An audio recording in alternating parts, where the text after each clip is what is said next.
we are not doing it. John Bellinger is a former legal advisor to the National Security Council in the Bush administration, served from 2001 to 2005. Thanks for joining us this morning. John, it's nice to be with you. Now we're going to take you live to the House floor, and we'll see you right back here tomorrow at 7 a.m. for the Washington Journal.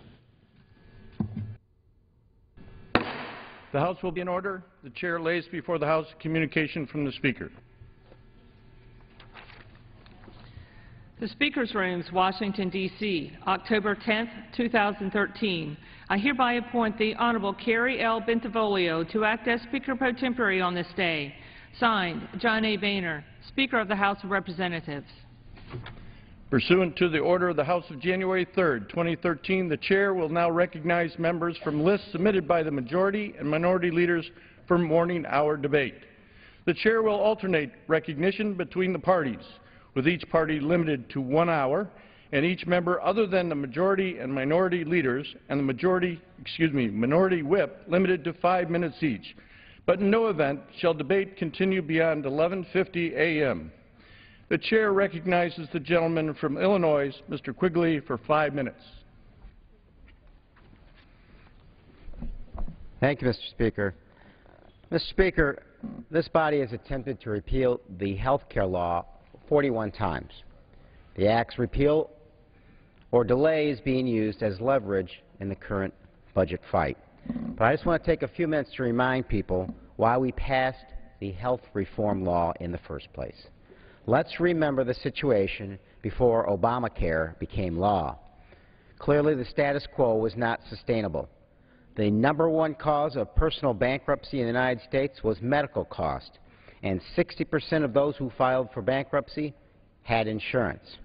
47 million Americans were without health care. Premiums were rising 3 times faster than wages, eating up more of our paychecks and bottom lines. The average family was already paying a hidden health care tax of over $1,000 annually in premiums as a direct result of subsidizing the cost of the uninsured.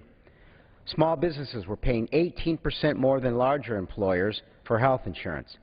People with pre-existing conditions were denied coverage or thrown off their coverage when they got sick and needed it most. Senior citizens fell into the donut hole and had to pay hundreds of dollars out of pocket for their prescriptions. We cannot go back. We cannot repeal this essential law. We must move forward together and fix the very real problems with health care reform. But before we do that, we have to stop spreading falsehoods and set the record straight about what is in the law and what is not. Myth #1, members of Congress and their staffs are somehow exempt from the law. Not only are members and their staff not exempt from the law, but they are actually subject to extra requirements. The insurance marketplaces that members and staff must now join were actually designed for people who currently do not have insurance or get it on the individual market. People who already have insurance through their employers, like members and their staff, don't need to get insurance through the marketplace because they already have coverage. Still, due to a messaging amendment in the ACA, members and their staff were required to get their insurance through the marketplace, and they will. Myth #2, the Affordable Care Act is a job killer. First of all, 97% of small employers are exempt from the requirements to provide insurance. Second, most large employers who are required to provide coverage already do so.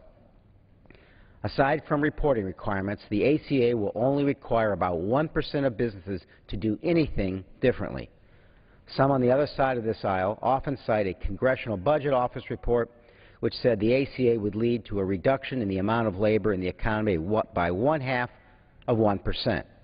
But what the critics fail to add is that the same report noted that the small reduction in labor would come primarily from people choosing to work less. There are legitimate concerns from small restaurants and hospitality entities that are worried about affordable coverage for their part-time employees. These concerns are real and should be addressed, but exaggerating claims that the ACA is a job killer and trying to repeal or defund it rather than remedy it does nothing to help those businesses with real concerns. Myth #3, the Affordable Care Act is driving up premiums. Some historical context is important here. Premiums grew 119% between 1999 and the year 2008. Over the last 2 years, premiums have only increased an average of 4%. On the individual level, because insurance companies can no longer charge older individuals significantly more than younger folks, this will shift some costs to younger Americans. However, the insurance subsidies provided by the law will significantly blunt those potential cost increases. Those who are uninsured with pre-existing conditions who previously could not get coverage will likely pay less. Finally, those with employer-provided coverage, the majority of Americans, will see little change. We need to do more to hold down the cost of health care. But rather than talking about real cost reduction reforms, opponents of the law are simply trying to repeal it 41 times. This nation's health care system faces real challenges, and we need real solutions. If critics of the law spend as much energy on developing legitimate solutions as they do on perpetuating falsehoods about the ACA, we might make some progress. Let's stop the fear-mongering, come together, and have a real conversation about improving our health care system. Thank you, and I yield back. The gentleman yields back. The chair recognizes the gentleman from Massachusetts, Mr. McGovern, for 5 minutes. Unanimous consent to revise and extend my remarks. Without objection.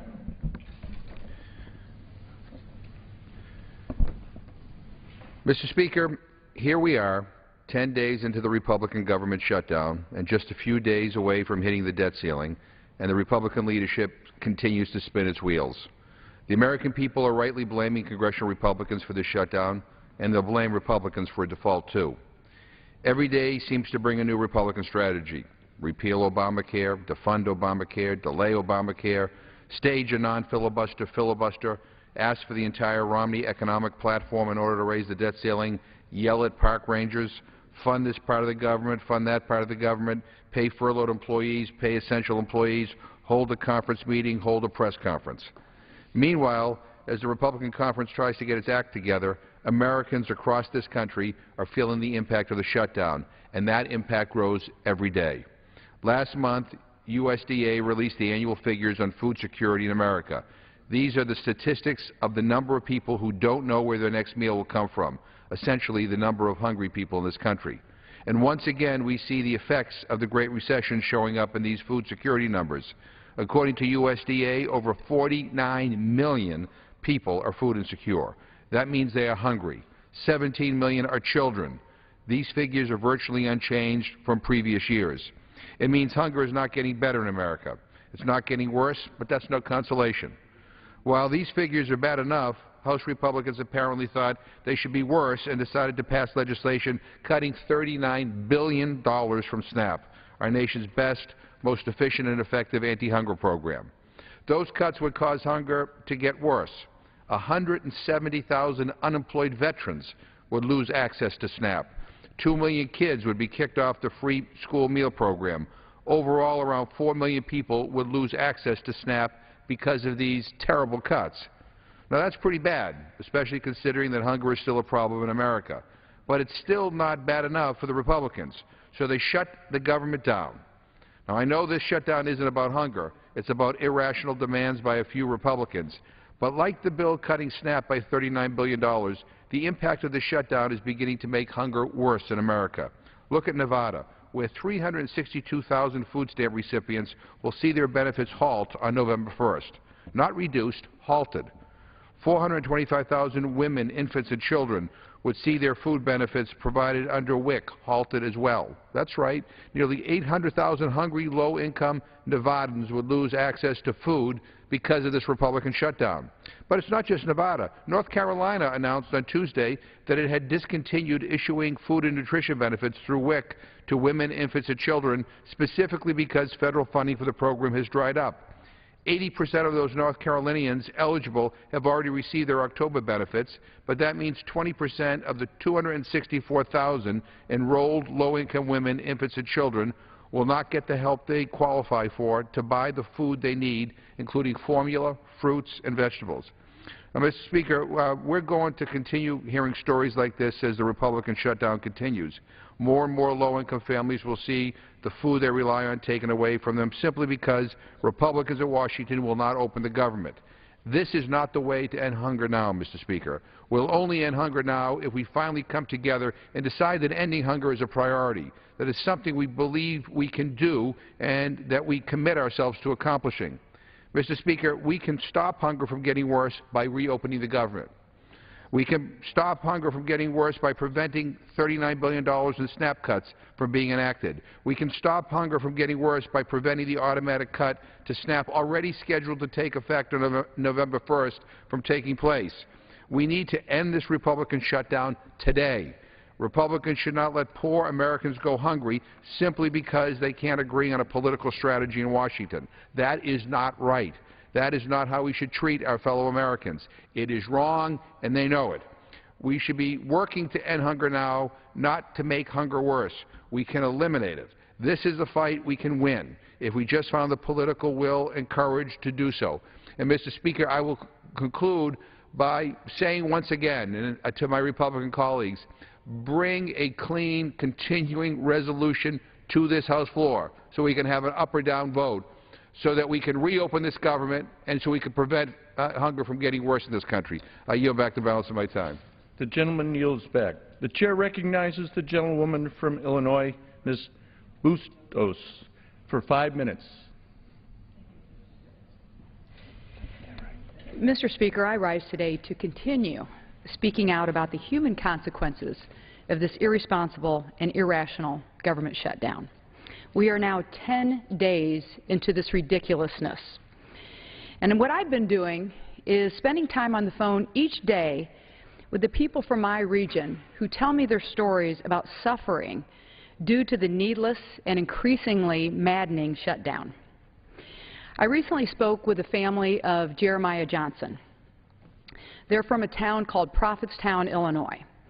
It's a small town of about 2,000 people in Whiteside County, right in the heart of my congressional district. Jeremiah is a disabled combat veteran who served his country bravely in Iraq. He now is also a federal law enforcement employee who happens to be working without any pay. And while he's receiving no paycheck, he's also worried about the disability benefits being delayed because of this shutdown. So absolutely a double whammy for this father and this husband. In fact, he and his wife Pam just celebrated their 18th wedding anniversary on Monday. And rather than go out and celebrate like many couples do to mark their joyous occasion, they ate at home because they don't know when to expect their next paycheck. So Pam made a pie for her husband, and Jeremiah gave his wife an anniversary card. Very simple and very sweet. On top of that, their 12-year-old daughter, Carissa, actually offered her parents her entire savings in case they need it. When Pam told me this story, she got a little emotional about it and spoke over and over about just what a good daughter they have.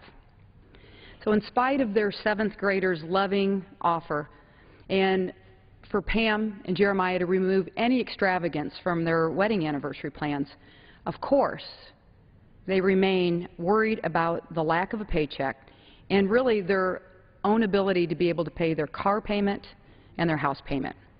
This is absolutely an unacceptable way that we would ever, as a nation, treat our disabled veterans like Jeremiah. We have the votes right now to open up our government and put Jeremiah and his family at ease.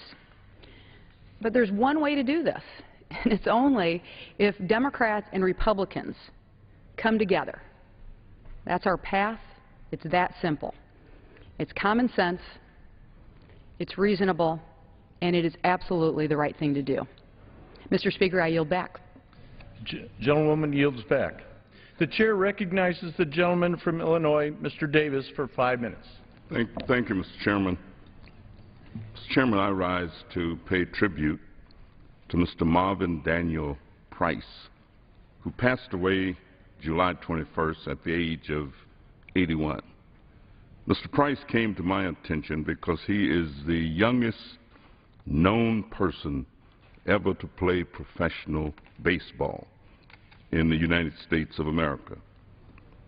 At the age of 14, Marvin played with the Chicago American Giants in 1946. One might wonder how this happened. Well, his sister, Miss Gloria Price Simpson, tells the story that one day Marvin couldn't come out to play because he was sick. And the other kids looked up to him, so they spotted him in the window and asked him if he would call the balls. And so he'd call out, safe, foul ball, fair ball. And he always imagined that baseball would play a major role in his life. And in fact, it did. At the age of 14, professional baseball soon became a reality for Marvin when he was spotted playing baseball in Washington Park by the legendary Chicago Giants outfielder Jimmy Crutchfield. A tryout was soon arranged with then-owner J.B. Martin at Comiskey Park, where manager Quincy Troop initially thought he was the new bat boy. It didn't take long for him to show that he wasn't there just to distribute the equipment. Marvin put on such a show that the Chicago American Giants decided to take him on a barnstorming trip to the South, where he could play without jeopardizing his amateur status back in Chicago. Playing against hardened black baseball veterans in the South, Marvin displayed an awesome hitting performance. And after a week, he returned home to Inglewood High School, where he graduated and went on to play professionally with the Cleveland Buckeyes, New Orleans Eagles, and Chicago American Giants, where he batted .390. And just as it looked as though Marvin was headed for baseball stardom, he enlisted in the military and spent 4 years in the United States Coast Guard.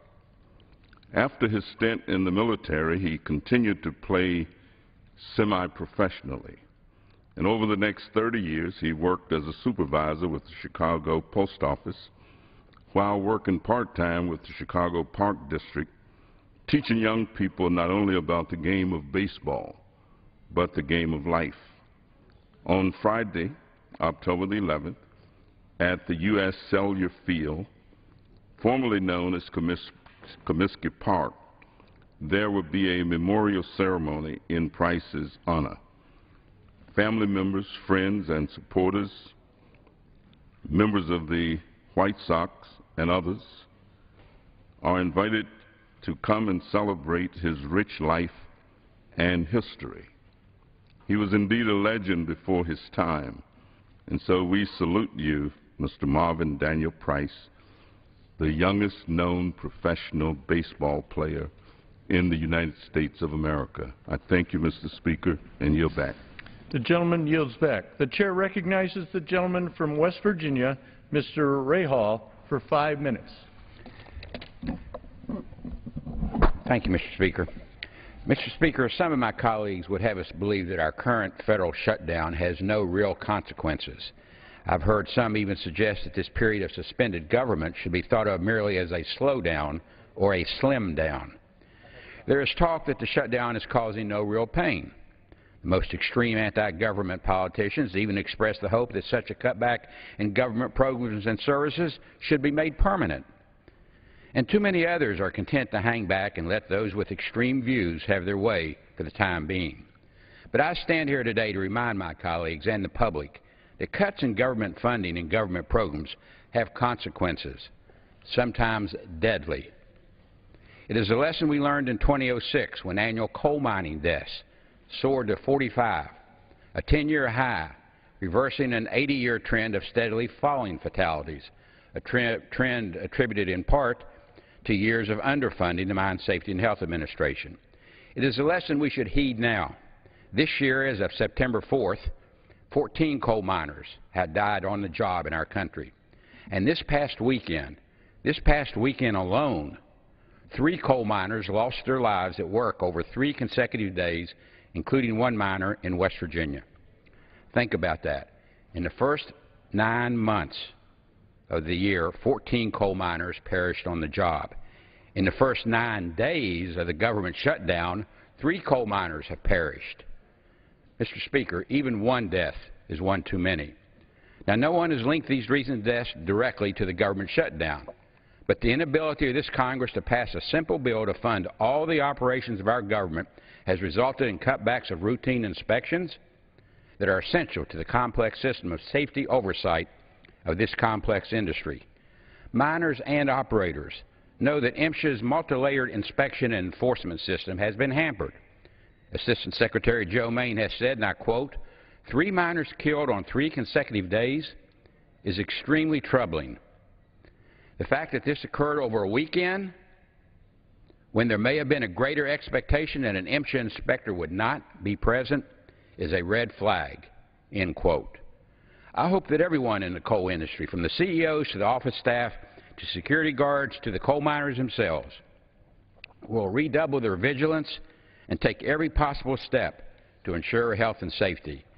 And I urge my colleagues in this body to abandon this ridiculous political showdown that is undercutting the safety in our mines, our industrial fatalities, our food chain, and so much more. This is not a slowdown. It is not a slim down. This is a political-driven shutdown, and it has real and dangerous consequences for the people who put their faith in us to provide them with basic services, to ensure their well-being, to protect their lives, and to simply do the job that we have been elected to do, to lead. I yield back the balance of my time. The gentleman yields back. The chair recognizes the gentleman from Washington, Mr. Smith, for 5 minutes. Thank you, Mr. Chairman. I ask unanimous consent to revise and extend. Without objection. Thank you. As this shutdown drags on, and I concur with the comments of my colleague from West Virginia, it is serious and having serious consequences. The American people are left to wonder why. Back here in Washington, D.C., you have all kinds of talking points and spin, and it circles around. It can easily get very confusing, as everyone seems to focus on the wrong things as to what caused this. And it's really, it's very simple.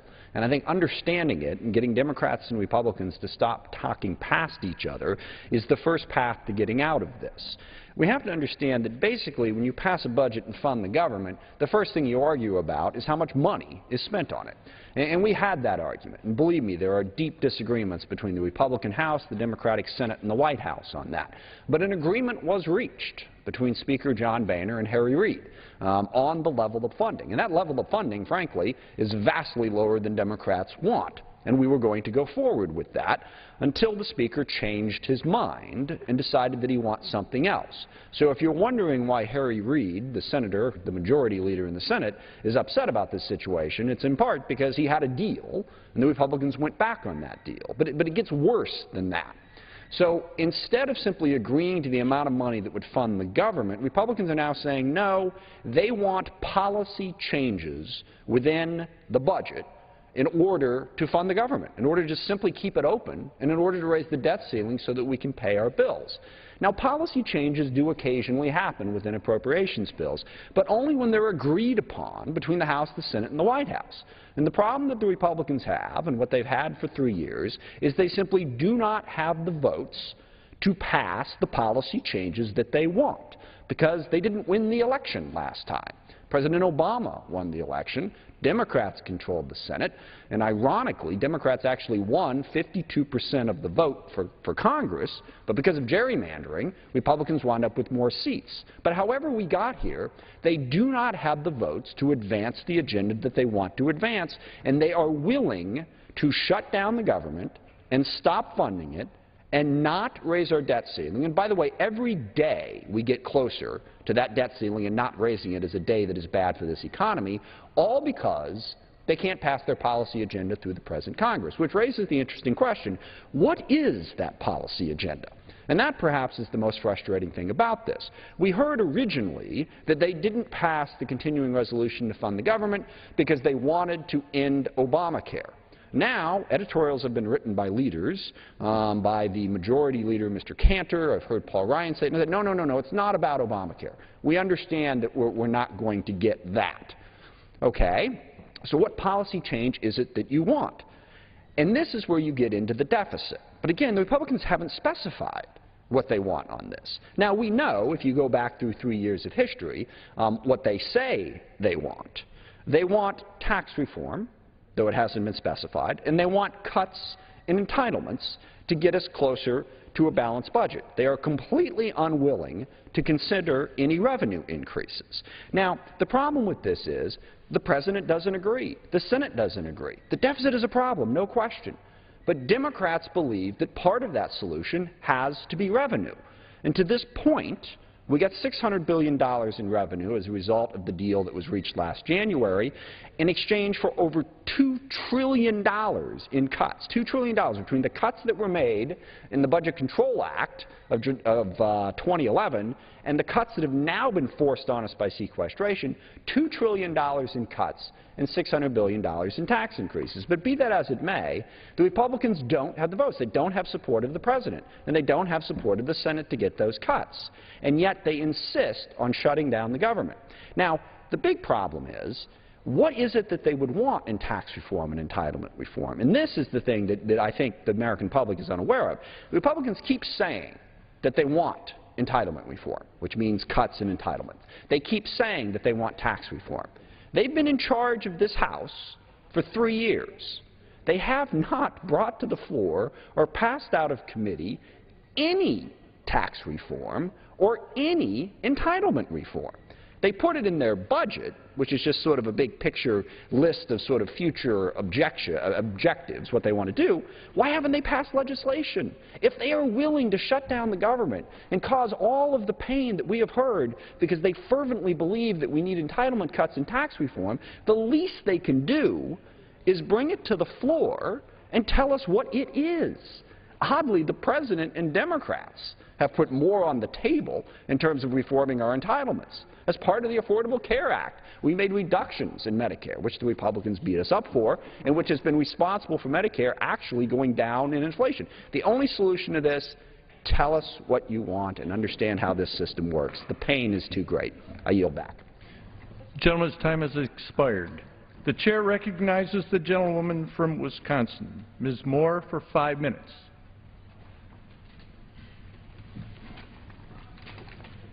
Thank you so much, Mr. Speaker. I ask that unanimous consent to be able to revise and extend my remarks. Without objection.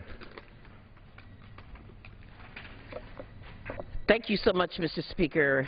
I rise today, Mr. Speaker, to urge you to turn away from this destructive path of threatening the full faith and credit of the United States government as a means to extort political concessions and to subvert the democratic principle of majority rule. I urge you, Mr. Speaker, to become the Speaker of the House and not spokesperson for a fringe cult within the GOP caucus. The Affordable Care Act is settled law. In fact, the negotiation for any change to the Affordable Care Act is possible and perhaps even desirable under so-called regular order. And that goes for the other ransom demands that the GOP has made. Now, of course, the reason for this crisis, the shutdown of the government and the debt crisis, has now shifted from repealing or delaying Obamacare to vague demands from negotiations. We've seen a laundry list, Mr. Speaker, of other so-called demands.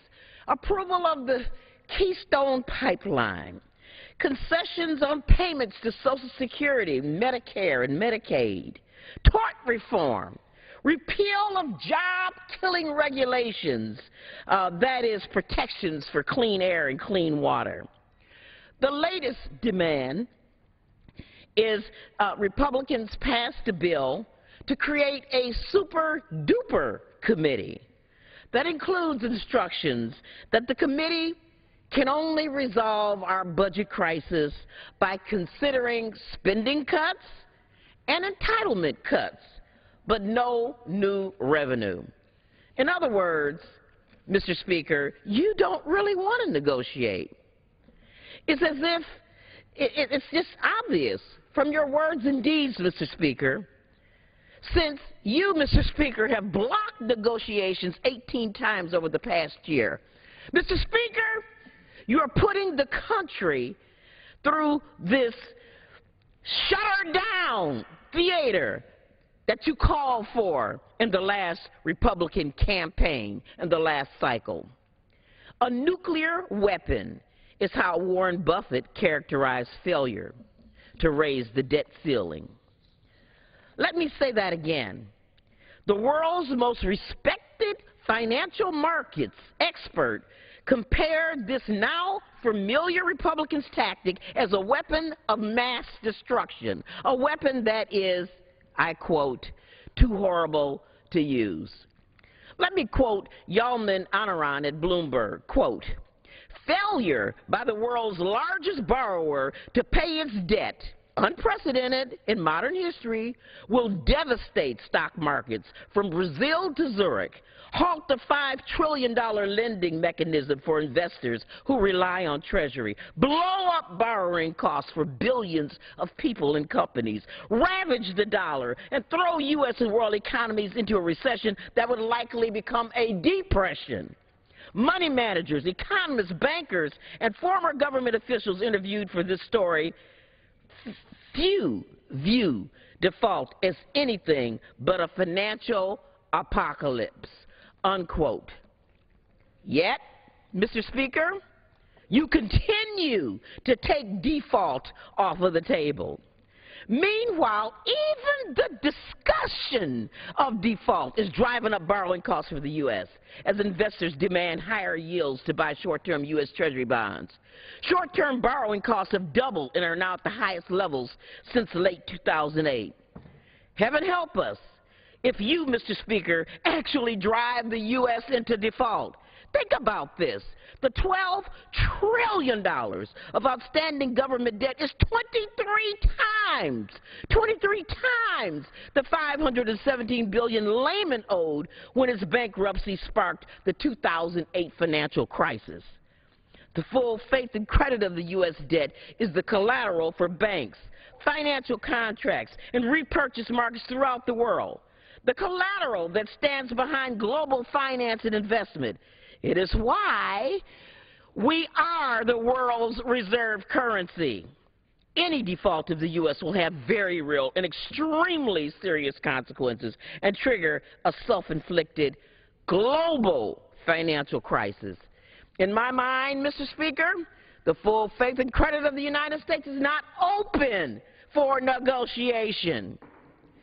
I urge my colleagues to cease using the debt ceiling and economic calamity as a political tool and vote for a clean CR and debt limit bill. Thank you, Mr. Speaker, and I yield back the balance of my time. The gentlewoman's time has expired. The chair recognizes the gentlewoman from Texas, Ms. Jackson Lee, for 5 minutes.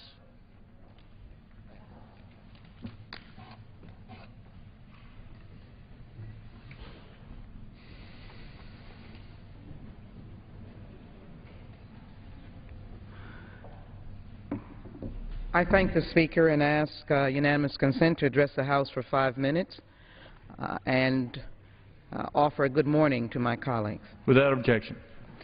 The gentlelady just expressed the dynamics of a pending default, and I could not agree more with the horrors of her description. It baffles me, literally baffles me, that in actuality we are sitting idly by the Republican leadership watching Rome burn. Let me read for you a note that I got from my district, Mr. Speaker. No idea if any of you still in office, but until further, this is asking whether my staff is still in office, but until further notice, we have been furloughed effective at 9 a.m. today. I will send you an email when back in the office, which I hope is soon, especially since the Senate has not yet passed bill to pay us even if furloughed. So we just all hope this is a short time off. Who is this? The Houston VA Regional Office. Isn't it interesting, my friends rise to the floor of the House with such indignation about the VA centers, and yes, tragically, the devastation of families not receiving their memorial benefits, but yet, here we are today, another day of the government shutdown, an email into our district offices indicating that the VA office is closed. Another emergency call came into my office as a fire ravaged the home of 40 or so veterans. In ordinary circumstances, they'd have the VA office to help resettle them. But we are rolling up our sleeves in Houston, and my message is to those veterans that we're going to work to find you a place to stay. But, Mr. Speaker, the problem is that the VA services are shut down while the home of those veterans burned. Who are we in this country if we cannot think of those who are lesser than us or who need to be helped with a helping hand? And, Mr. Speaker, let me also say to you that while we're in the midst of this shutdown, this Republican obsession with the Affordable Care Act, poor people are suffering. There are millions of dollars impacted with the Supplemental Nutrition Program, food lunch program, or school lunch program. Poor people need us to open the doors of this Congress to raise the minimum wage. Today is a day that I will celebrate and encourage America, that the people of this country need to have a minimum wage of $10.10, $10.10. But we can't get any action in this place for the poor people of America. The families, the young mothers and fathers, the millions of children impacted by Head Start, some 57,000 seats lost and growing across the nation, poor people who need access to early education, poor people who need both rural and urban, who need to have a minimum wage. Mr. Speaker, we can't do that because the government is shut down. Why is it shut down? Has there been a hurricane, or has there been an earthquake? Is there a volcanic eruption? Is there some other natural disaster? Are we under siege by a foreign territory? No, there's an extreme factor in the Republican Party dominating the dialogue and the action. What the American people want us to do is to vote now to open the government. They want what the Democrats want, to pay the bills. They want us to talk. We've been willing to talk. They want us to cooperate. We've been cooperating. We've agreed to the Republican number. We agreed to their tax issue. And yes, they want to be obsessed with the Affordable Care Act. They want to take away health benefits from Americans. And then the votes that they put on the floor of the House. Mr. Speaker, these are political votes. We'll vote again today, political votes. While people are suffering with cancer, and the Friends of Cancer Research will tell them a thing or two. Their letter says the Friends of Cancer Research, a cancer research think tank and advocacy organization that brings together people and stakeholders who've overcome the barriers that are standing between patients and treatment, urges Congress to take a comprehensive approach to fiscal policies. They don't need a piecemeal bill on the floor of the House. We need to stop the extreme attitude. We need to recognize that the poor people of America, the people of America, need this shutdown to stop, and the extreme element of the Republican Party needs to stand down while Republicans, 20 of them, and Democrats, 200 plus, vote to open the government now. Gentlewoman's time has expired. I yield back. The chair recognizes the gentleman from Virginia, Mr. Connolly, for 5 minutes. Thank you, Mr. Speaker. Day 10 of a Republican shutdown of the federal government. Where are we? Well, the consequences are cascading. They build up. $33 million a day in new small business administration loans frozen, preventing small businesses from getting started, preventing small businesses from expanding, and hiring new workers. 10,000 applications a day for Social Security benefits and Medicare frozen. Veterans benefits. We've reduced the backlog by 30%. The people who are reducing that backlog furloughed. I had a constituent in my district who lost a loved one at Walter Reed Army Hospital. When the funeral home came to collect their loved one for preparation for his final burial, there were no doctors for the death certificate because they'd been furloughed. This affects every American. Sometimes we're not aware of how interwoven federal services are in our lives. We count and take for granted, count on and take for granted that the federal government's protecting us from diseases. There's research being done on a crash basis to make sure that antibiotic-resistant infections don't kill us and our children. It's a real threat. Those researchers furloughed. Protecting illnesses and invasive species, including deadly species, from coming into the United States at risk because the men and women who's charged with that mission are furloughed.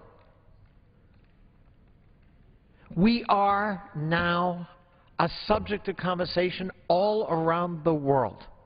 What happened to America? How can we be a beacon for others? How can we be a model for how to run a country? How can we lecture an emerging country about democratization and how it works for its people when we allow this kind of brinkmanship, this kind of spectacle, and the danger to our own country and its people? It is reckless. It causes real harm. And the solution is at hand, and that is a clean funding bill for the government and a clean debt ceiling to make sure we're good for our debts. We have been good for our debts since the founding of the Republic, since Alexander Hamilton established the creditworthiness of the United States in George Washington's first cabinet. Never has there been a risk that we wouldn't be good for our bills.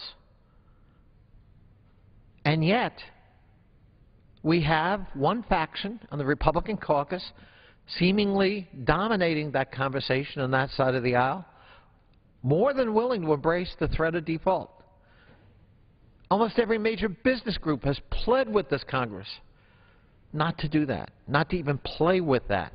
The last time they did, in 2011, our debt was downgraded for the first time in American history.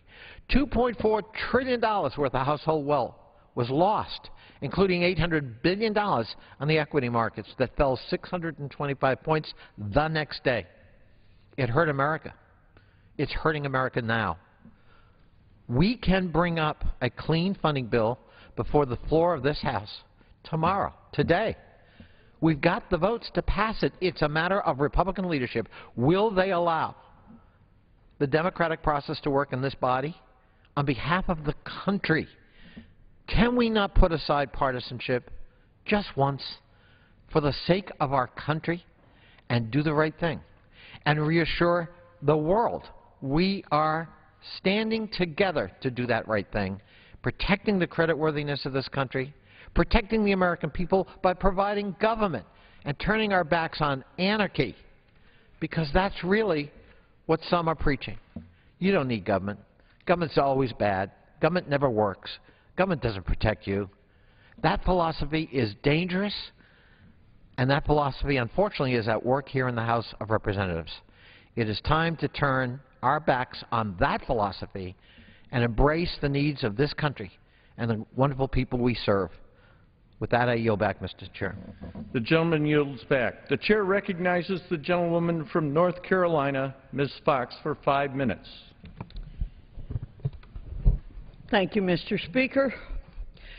Mr. Speaker, earlier this week I received an email from Scott, a constituent of the 5th District who lives in Boone, North Carolina. Here's what he had to say. Quote, with all of the talk to this point about the effects of the Affordable Care Act, it has just turned into brutal reality for me and my family. I received a letter from Blue Cross Blue Shield this week regarding my coverage. All of the promises of, if you like your current health coverage, you will be able to keep it, is absolutely untrue. Blue Cross has dropped my current plan that I was relatively happy with and was expecting to continue using. Blue Cross will be moving me into a new plan where the cost is devastating for my family. My monthly premium is increasing 55%, $3,816 more per year, and my out-of-pocket expenses will cost my family an additional $3,650 per year.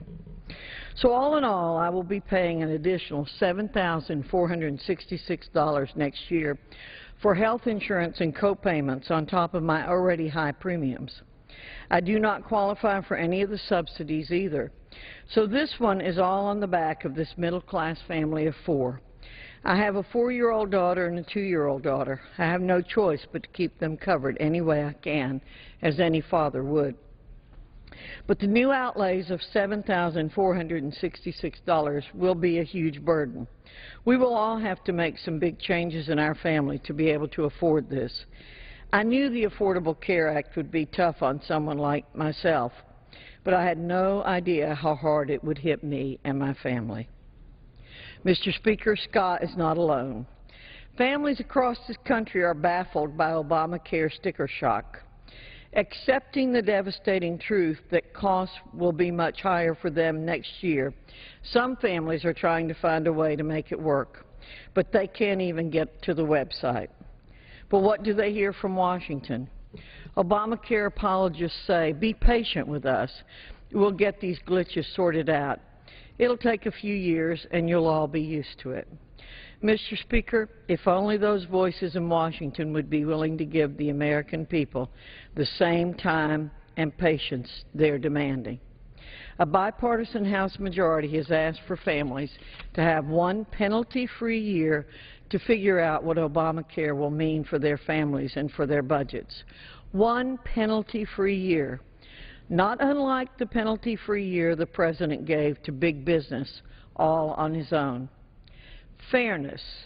That's what we've asked for. Fairness. That's what Senate Democrats are refusing to discuss. Fairness. That's what the President describes as ransom. I yield back, Mr. Speaker. The gentlewoman yields back. The chair recognizes the gentleman from Tennessee, Mr. Cohen, for 5 minutes. Speaker, yesterday the President of the United States had the House Democratic Caucus in the East Room for a discussion. Today he'll have the Republican Caucus, and he'll also have the Democratic Senators. Mr. Speaker, I hope all the Republicans go and engage the President, because the President gave such a clear and convincing argument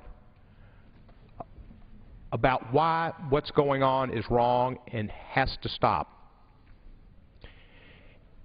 If the President is told by a minority party in one of the houses to get a funding bill passed to fund the government that he has to repeal some act, where does that stop?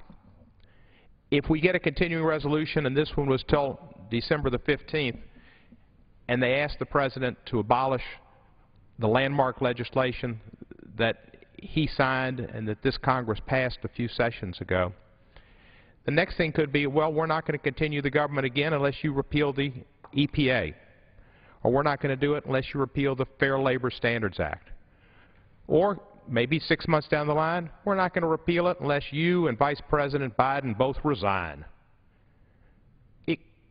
You can't give in to these type of tactics to have bills repealed because of a minority within a minority of one branch of government and not go through the regular order of the House passing, the Senate passing, the President signing or vetoing, and then let the courts decide if it's constitutional, which has happened with the Affordable Care Act.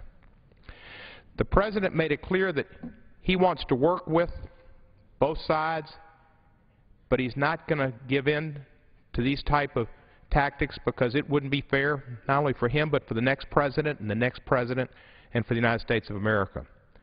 Presidents in the country should not be held ransom by the demands of one group. And the President is standing for the presidency and for the country and for the Constitution. The Affordable Care Act is not going to be repealed, and the other party knows that. Now they have proposed working on entitlements and long-term deficit reduction.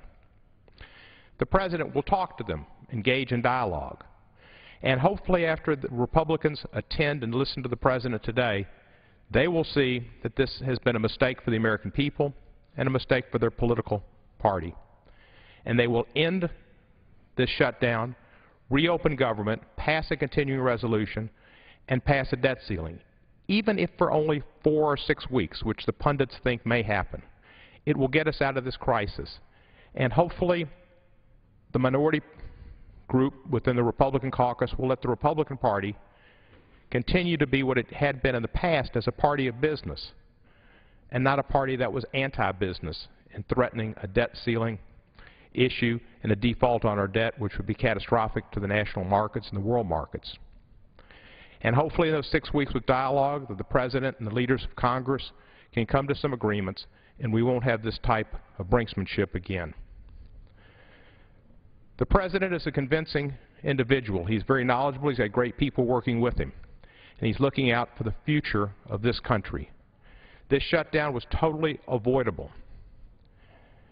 The continuing resolution, which was only going to be till November 15 on the Senate side and December 15 on the House side, accepted the House of Representatives budget figures, which was the Paul Ryan budget. Paul Ryan budget is an anathema term to Democrats. We don't like it. It's got cuts to so many services that are important to people in this country. Cuts to Head Start, cuts to SNAP payments, formerly known as food stamps, cut to veterans, cuts to programs that help people get through the day, energy programs when it gets cold to help you pay your utility bills. These cuts are anathema to us, but we accepted them to keep the government going. The Democrats in the Senate accepted them, the Democrats in the House, the President.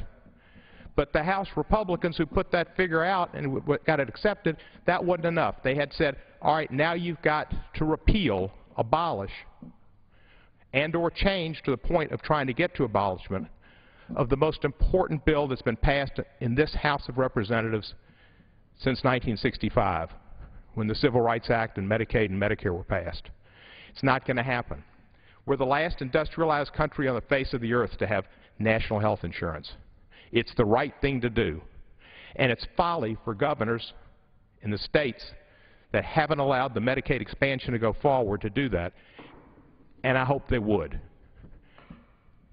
I hope the Republicans come to their senses and we end this shutdown. I yield back the balance of my time. The gentleman's time has expired. The chair recognizes the gentleman from California, Mr. Berra, for 5 minutes. Thank you, Mr. Speaker. It's day number 10. Mr. Speaker, today is day number 10 of a government shutdown, a totally unnecessary government shutdown. This is a manufactured crisis, Mr. Speaker. It's time that we open the government back up. Mr. Speaker, if our leadership's not able to get together, if the House, the Senate, and the President are not able to sit at the table, well, then maybe it's time to turn to rank-and-file members. This morning, over 50 of us came together, Democrats and Republicans, from all over America, from Kansas, from New York, from Florida, from California. We came together not to fight, but we came together to fix problems. We came together as no-labels problem solvers. Mr. Speaker, we're ready to get America back to work. We're ready to start moving this country forward. We need to start solving problems, Mr. Speaker. And I would suggest that there's an easy 3-step solution to get the country back on track. Mr. Speaker, number 1, let's open up the government. Mr. Speaker, number 2, let's pay our bills.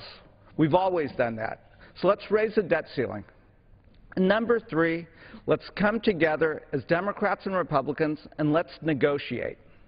Let's actually put a real budget together, a budget that starts to address our debt and the deficit, a budget that starts to make sure what we hand off to our children and grandchildren is the same as the country we inherited from our parents and grandparents, a country that thrives, a country that leads the world.